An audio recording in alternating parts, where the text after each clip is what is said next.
কণ কণ শিশুসকলৰ শাৰীৰিক মানসিক বিকাশৰ প্ৰতি লক্ষ্য ৰাখি এতিয়া গোলাঘাটৰ বিভিন্ন বিদ্যালয়ত বাৰ্ষিক ক্ৰীড়া সমাৰোহ অনুষ্ঠিত হৈছে। ইয়াৰ ভিতৰতে গোলাঘাটৰ গাড়ীগাঁও উচ্চ মাধ্যমিক বিদ্যালয়ত 23ৰ পৰা 26 ডিচেম্বৰলৈকে ছাত্ৰ-ছাত্ৰীসকলৰ মাজত বিভিন্ন খেল-ধেমালি অনুষ্ঠিত হৈছে।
বাৰ্ষিক খেল ধেমালি প্ৰতিযোগিতা আমাৰ 24 তাৰিখ 23 তাৰিখৰ পৰা 26 তাৰিখ পৰ্যন্ত আমাৰ বিদ্যালয়ত এতিয়া হৈ আছে। আজি কণ কণ ছাত্ৰ ছাত্ৰীসকলৰ মাজত টাগ অফ ৱাৰ আৰু মিউজিক চেয়াৰ এনেধৰণৰ খেলসমূহ হৈছে এতিয়া বৰ্তমান চলি আছে।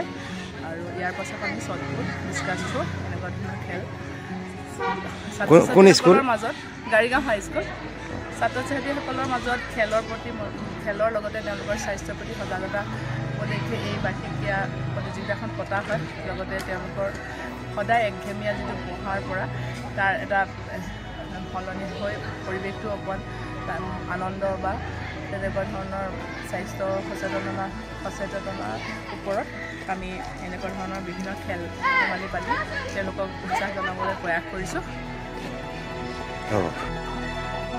শ্বটপুট আৰম্ভ কৰিম আৰু ডিছকাছ।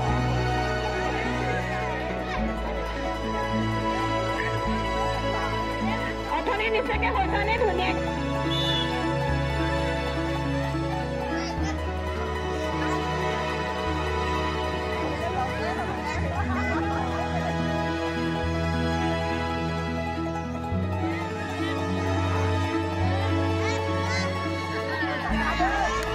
গোলাঘাটৰ পৰা প্ৰকাশ শৰ্মা ৰিপৰ্ট, অসম টুডে।